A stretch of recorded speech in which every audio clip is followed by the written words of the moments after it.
Muy buenos días, muy buenas tardes, muy buenas noches. Te habla el pastor Carlos Betancourt de la iglesia Brainer Baptist Church. Estamos contentos de que hayas sintonizado nuestro canal, pero queremos recomendarte a que busques una iglesia donde puedas crecer tú y tu familia en una forma saludable. Bendiciones. Hasta pronto. Por eso en Éxodo capítulo 3, fíjate, es interesante que la vida de Moisés, Dios se le revela con un nombre. ¿Cuál es el nombre que se revela Dios a Moisés? Y recuerdan que nosotros habíamos dicho que ese nombre tiene un significado. ¿Cuál es el significado del yo soy?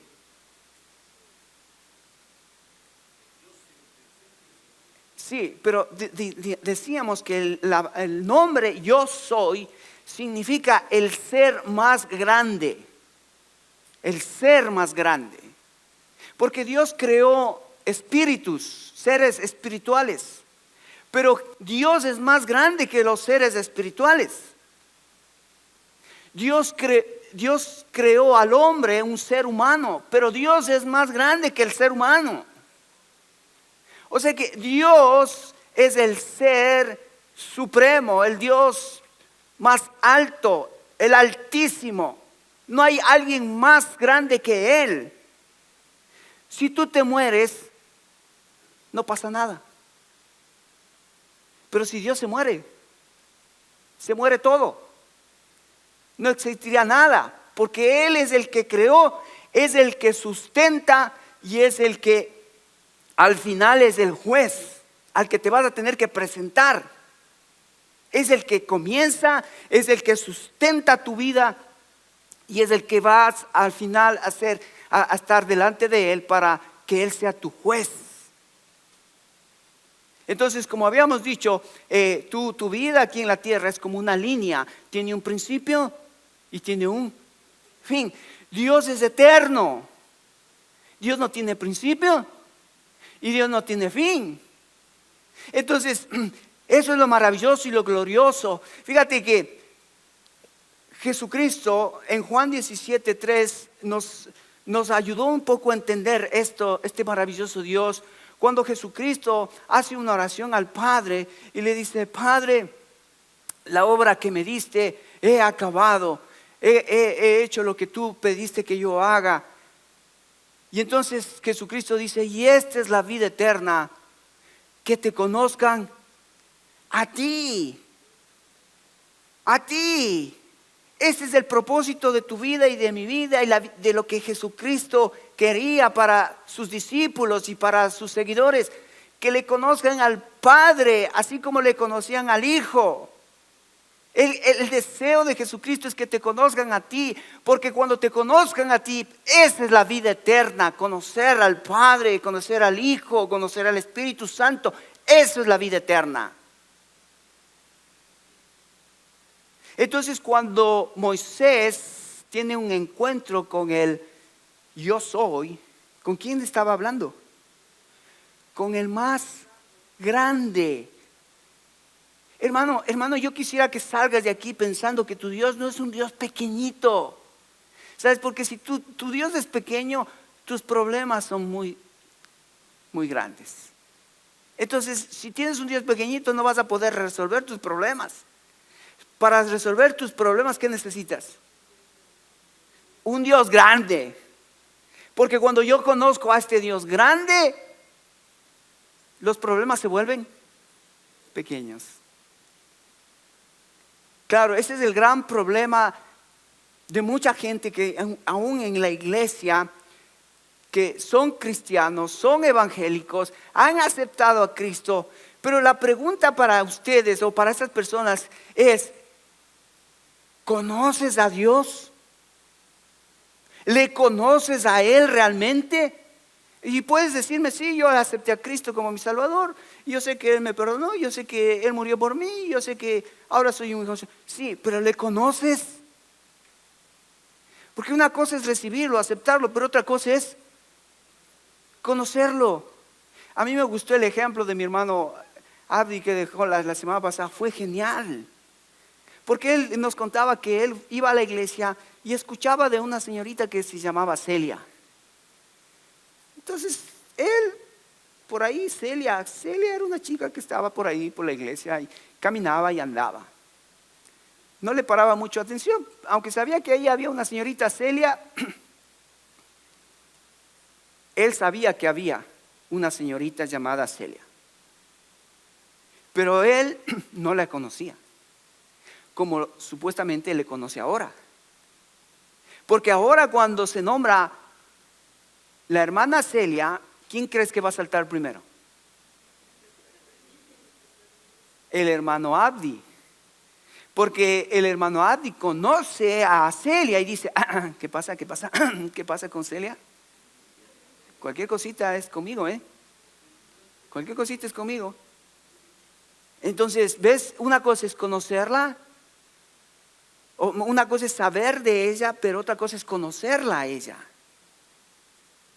Ahora, aquí estás tú y seguramente ya has aceptado a Cristo, ya conoces el Evangelio, pero la pregunta para el cristiano, para la iglesia hoy en día es: ¿conoces a Dios? ¿Conoces personalmente? ¿Tienes una relación personal con este Dios? Moisés tuvo que aprender a conocer a Dios, porque la primera cosa que Moisés tuvo que enfrentar es: Moisés, quítate los zapatos, quítate las sandalias, porque el lugar donde estás santo es.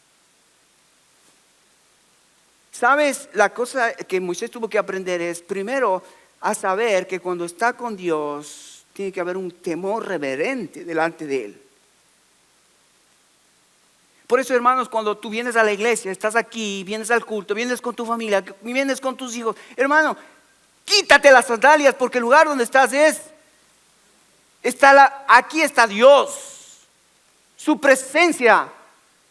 Nuestros hijos tienen que saber eso. Nuestros hijos tienen que saber que aquí está Dios y hay que tener reverencia.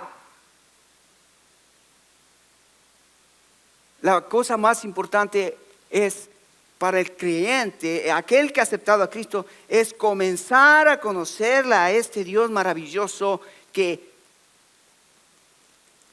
va a ser la diferencia en mi vida con la vida del resto de las personas. Conozco al yo soy, a este gran yo soy, al Dios más grande. Ahora, yo no sé, por ejemplo, mira, si tú quieres ir a la Casa Blanca, donde está Biden ahora mismo, quieres ir a la Casa Blanca y tú quieres entrar a la Casa Blanca y te van a decir: ¿y cómo así quiere entrar? No, es que quiero estar con Biden. ¿What? ¿Qué te van a decir? Y por aquí una explicación. ¿Cómo es que quieres? Nadie puede entrar a verle al presidente Biden, a no ser que tengas una invitación del presidente Biden, a no ser que alguien te haya invitado para que... No puedes entrar. No puedes. Bueno, hermano, ¿tú quieres conocer a Dios? ¿Sabes? La única manera de poder entrar a la palabra y conocer a Dios es a través del Espíritu Santo de Dios. Es el Espíritu Santo que va a abrir tu mente. Es el Espíritu Santo que va a traer iluminación de la revelación de Dios en su palabra, para que tú conozcas a este Dios santo, a este Dios grande. Hay gente que está en la iglesia, pero canta, ofrenda, viene, va, pero no hay nada del Espíritu Santo que le está convenciendo a este Dios maravilloso que tenemos en la Biblia, y que es un privilegio acercarse a este Dios, para adorarle a este Dios, para servirle a este Dios. Entonces es un conocimiento almático, simplemente de mente, de emociones, de conocer a un Dios que sí, el Dios de la Biblia y el Dios de la letra y el Dios, sí. Pero otra cosa es conocerle a Dios a través del Espíritu Santo de Dios, que el Espíritu Santo de Dios va a provocar ese temor, esa reverencia, ese deseo de estar con Él cada día. Ahora, fíjate, Éxodo capítulo 3. Versículo 7. Dios tiene una conversación con Moisés. Y entonces Dios le revela a Moisés sus planes. Y eso es lo que está haciendo Dios ahora mismo contigo, conmigo. Él quiere revelarte sus planes. Ahora hay una crisis. ¿Qué es una crisis? Es un punto donde ¿qué voy a hacer? ¿Qué voy a decidir? ¿Qué voy a decidir? ¿Le voy a escuchar a Dios y me meto en los planes de Dios? ¿O hago mis oídos sordos, mi vista ciega, mi corazón endurezco y digo, no, estos planes para mí no sirven? Sigo con mis planes. Entonces, ¿cuáles fueron los planes de Dios para Moisés? Fíjate, dice, dijo luego Jehová, bien he visto la aflicción de mi pueblo que está en Egipto, y he oído su clamor a causa de sus exactores, que significa de los que les perseguían para hacerles daño al pueblo de Israel, aquellos capataces que hacían que trabajen el doble, o aquellos que hacían que su trabajo sea más fuerte, más duro. Dios dice que había visto la aflicción de su pueblo. Dice, pues he conocido sus angustias y he descendido para librarlos de mano de los egipcios y sacarlos de aquella tierra a una tierra buena y ancha, a tierra que fluye leche y miel, a los lugares del cananeo, del eteo, del amorreo, del jereseo, del heveo y del jebuseo y todos esos pueblos que moraban en Canaán. Ahora, fíjate, aquí está el plan de Dios. Moisés, quiero sacar a mi pueblo de Egipto y llevarlo a la tierra prometida. ¿Qué había en la tierra prometida? Había provisión, había leche, había miel, había todo lo que el pueblo necesitaba para vivir una vida gozosa, tranquila, en paz con Dios. Ahora, nota esto, fíjate, ven conmigo, presta atención.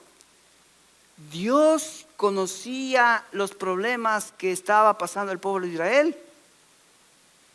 Fíjate en el capítulo 2 de Éxodo, el versículo 23, al final del capítulo 2, mira lo que dice. Dice, aconteció que después de muchos días murió el rey de Egipto y los hijos de Israel gemían a causa de la servidumbre y clamaron. Y subió a Dios el clamor de ellos con motivo de su servidumbre. ¿Qué hacía el pueblo de Dios en Egipto cuando estaban siendo esclavos? Clamaban, oraban, Señor, nosotros somos tu pueblo. Nosotros no somos llamados a ser esclavos de nadie ni de nada. Y fíjate el versículo 24. Dice, y oyó Dios el gemido de ellos y se acordó de su pacto con Abraham, Isaac y Jacob. Y miró Dios a los hijos de Israel, los reconoció Dios. Qué maravillosa esta parte de Dios, como cuando Él llamó a su pueblo a través del primer patriarca Abraham y le dio una promesa. ¿Viste lo que estábamos cantando? Sus promesas como rocas son.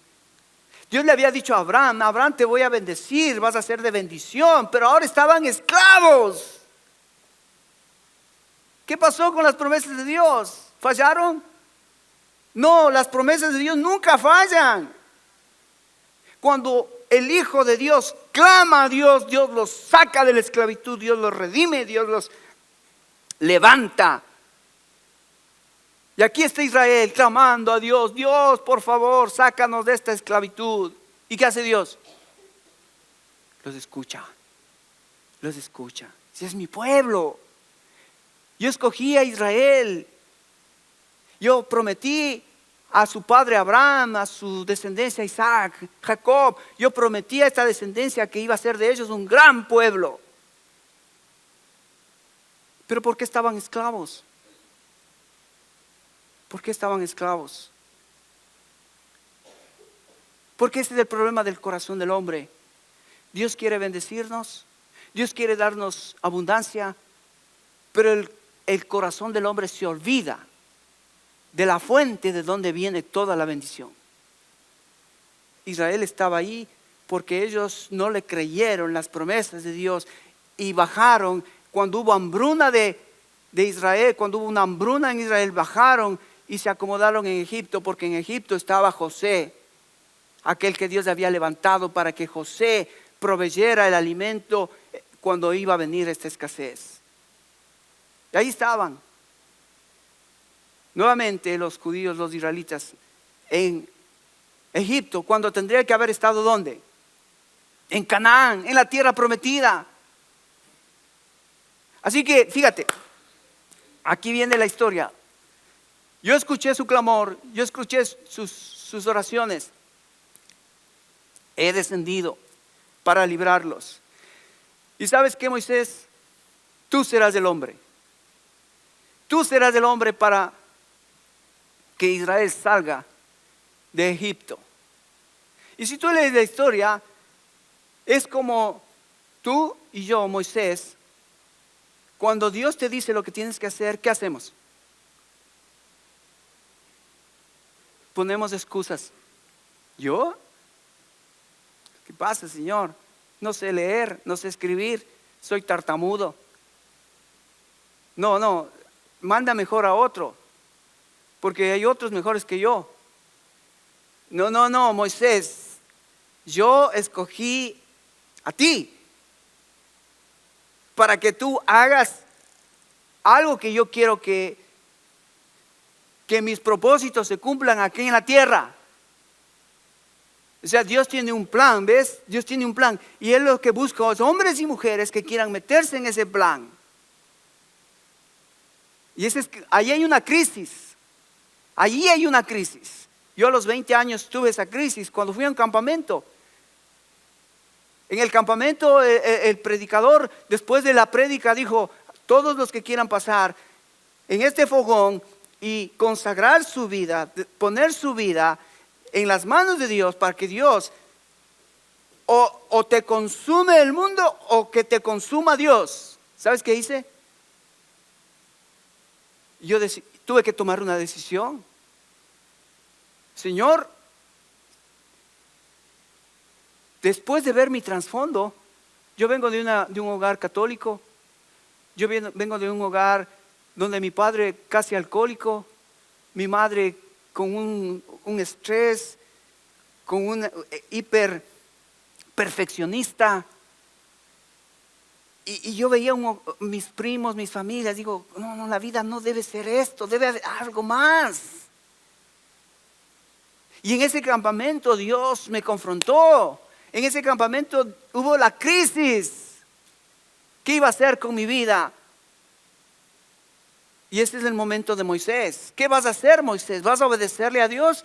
¿O vas a seguir tus planes con tus ovejitas, con tu comodidad ahí en Madián, con Jetro, tu suegro, que está bien cómodo, tienes todo? ¿O vas a meterte en el plan que yo tengo para tu vida? Creo que en esta mañana Dios nos ha traído acá. ¿Sabes por qué? Porque Dios quiere hacerte la misma pregunta. ¿Quieres seguir en tus planes? ¿O quieres meterte en el plan de Dios? Tú decides. Ahora, escúchame bien. Cuando nosotros venimos a Cristo, ¿sabes lo que sucedió el momento que tú vienes a Cristo? El momento de venir a Cristo es el momento de decirle: Señor Jesús, yo muero y recibo a Cristo para que Cristo more en mí. Eso es lo que sucedió. Si realmente fue esa decisión en tu corazón, morir a tu yo y dejar a Cristo que reine en ti y en mí. Ahora, déjame te digo algo más. cuando la iglesia, o mejor dicho, de esta manera, la iglesia es iglesia cuando Cristo es la cabeza, ¿verdad? Una iglesia que no tiene a Cristo como cabeza, ¿será iglesia? No es iglesia. Bueno, un cristiano que no tiene a Cristo como la cabeza, como el Señor, como la autoridad máxima, ¿será un cristiano? No, es un religioso que aprendió a cantar, que aprendió a diezmar, que aprendió a venir los domingos, pero no aprendió la cosa más importante, que es Cristo es el más grande.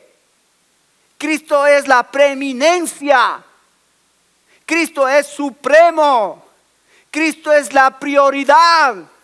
Cristo es lo que necesitamos ponerlo en el centro. Tristemente, hermanos, hoy las iglesias se reúnen, pero el centro no es Cristo. El centro es el humanismo. ¿Has visto estas iglesias? Hermanos, Dios ha prometido que vas a ser bendecido, vas a tener dinero, vas a tener fama, vas a tener fortuna. Saca el campeón que hay dentro de ti. ¿Dónde está? ¿Cuál es el centro? El hombre. El hombre es el centro. Pero la iglesia del Señor Jesucristo, la iglesia verdadera, es Cristo la cabeza, Cristo el Señor, Cristo el amo, Cristo el jefe, Cristo el patrón. ¿Qué quieres que haga, Señor? Y entonces Moisés se enfrenta en esta crisis. Y después de una lucha, y después de un jale, y aprieta, y suelta, y dice, ok. Dios le dice, no vas a ir solo, vas a ir con tu hermano Aarón. Te voy a mandar con Aarón para que puedas hacer la tarea. Y es lindo porque Dios hace eso, ¿eh? Cuando Él te ve que estás dudando, que estás luchando, dice, ok, te voy a poner a tu esposa. Voy a poner en tu esposa este deseo. Voy a poner en tus hijos. Voy a poner en un hermano, una hermana. Te manda a alguien que te fortalece, te ayude. Y dices, ok, vamos a hacerlo. Vamos a hacerlo. Ayer estuvimos en el tema del liderazgo y veíamos cómo Dios en su iglesia, Él puso hombres y puso tareas para que cada hombre a través de sus dones pueda servir al Señor como maestro, como evangelista, como anciano, como obispo, como pastor, ¿qué don te dio Dios? Únete a aquellos hombres de Dios, únete a aquellos que tienen la visión de Dios, que están metidos en el plan de Dios. Únete a ellos, ora a Dios con ellos. Esta es mi oración, que Dios levante hombres y mujeres piadosas, que nos juntemos, oremos. Señor, ¿cuál es tu plan ahora en más? Y nos juntamos y oramos y pedimos a Dios sabiduría para seguir adelante hasta que Él venga. Le dijo Dios, ok, vas a ir con Aarón. No vas a estar solo, vas a ir con Aarón.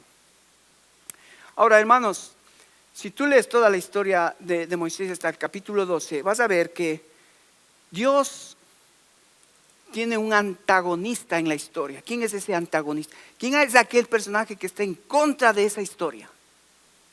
¿Quién es? ¿Quién es? Faraón. Faraón. ¿Qué es lo que Dios hacía en el corazón de Faraón? Lo endurecía. Ahora es increíble. Fíjate, Dios le dice a Moisés, ve y saca al pueblo. Y Moisés va y repetidas veces, Faraón, vengo de parte de Dios, deja salir a mi pueblo. Y Faraón dice, mira, la próxima vez que vengas vas a morir, así que mejor ya no vengas. Ahora, ¿cómo tú actuarías? ¿Cómo tú estarías en ese momento? Señor, me va a matar. Es más, fíjate lo que está haciendo con mis hermanos judíos. ¿Qué estaba haciendo Faraón con el pueblo? Les quitó la arcilla, les quitó la paja. No van a tener la paja. Ustedes van a conseguir para que sigan haciendo el trabajo. Ustedes no se van a mover de aquí. Eso es lo que decía Faraón. Ustedes no van a salir de aquí. Ustedes son nuestros esclavos. y les queremos aquí, esclavos. ¿Ves? Aquí hay dos voces. La voz de Faraón, no salen. Y la voz de Dios, saca a mi pueblo. ¿Qué voz estás escuchando? Espero que, fíjate, Jesucristo dijo, mis ovejas oyen mi voz y ellas me siguen y yo les doy vida eterna. Y entonces Moisés entra en esta crisis, escucha la voz de Dios, escucha la voz de Faraón, y entonces él está en esas dos voces. Pero Moisés comienza a tener una experiencia con este gran Dios, el gran yo soy. Le dice: Moisés, ¿qué tienes en tu mano? ¿Qué tienes en tu mano, Moisés? Una vara. ¿Es eso lo que vas a usar para sacar a mi pueblo de Israel? ¿Qué tienes en la mano, hermano? ¿Qué tienes? ¿Qué tienes ahora mismo? La Biblia. Es con eso que Dios te va a libertar y a sacar de la esclavitud en la que estás, en el miedo, en el temor en el que estás. Usa esa vara, usa, porque a través de esa vara van a venir los milagros. Y entonces Moisés comienza a obedecer a Dios y comienza a ver el poder de Dios. Y comienza a ver el poder de Dios. ¿Sabes cuántas plagas mandó Dios a Egipto? 10.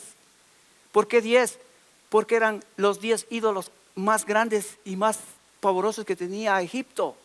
¿Sabes lo que Dios quería hacerle entender a Moisés y hacerle entender a Faraón? Dios estaba trabajando en Moisés y en Faraón.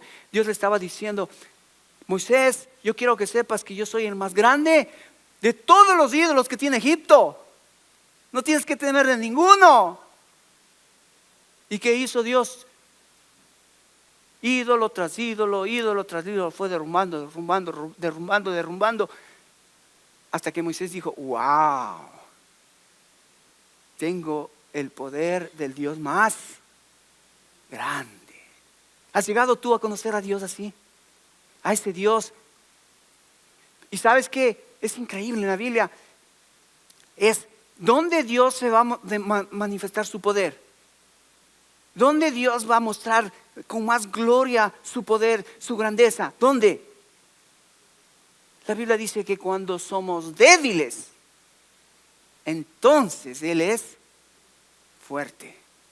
Bástate en mi gracia, dice Dios. Mi poder se perfecciona en tu debilidad. Y es allí donde Dios empieza a mostrarse grande Dios, poderoso Dios. Ahora mira, en la Biblia es interesante porque yo estaba buscando, porque en el Antiguo Testamento vas a ver cosas que Dios hizo increíbles. Ven conmigo. En Éxodo 14, yo si quieres anotarlo, pero sería bueno que me escuches porque no quiero detenerme mucho en esto. Pero miré algunas cosas maravillosas de parte de Dios que hizo con Israel. La primera fue en Éxodo 14, cuando Dios saca al pueblo de Israel y cumple su promesa de sacarlo al pueblo. Pasan todas las plagas y son perseguidos. Pero al final Éxodo 14 habla de ¿qué?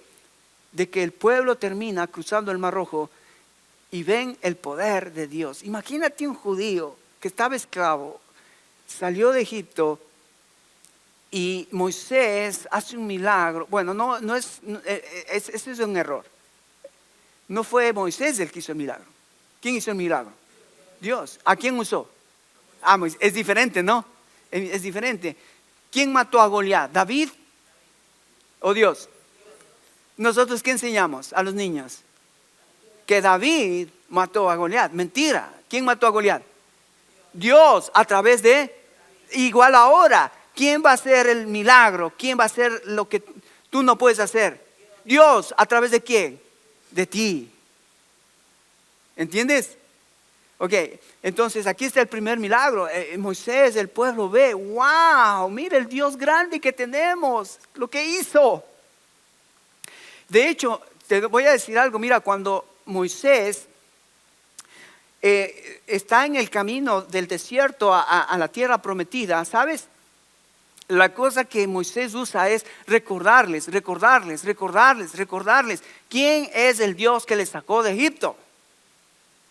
Porque los judíos se olvidaban porque de pronto llegaban a un lugar y decían los judíos, pero tenemos hambre, queremos las cebollas, los ajos de Egipto y aquí no tenemos cebollas y ajos, mejor regresémonos.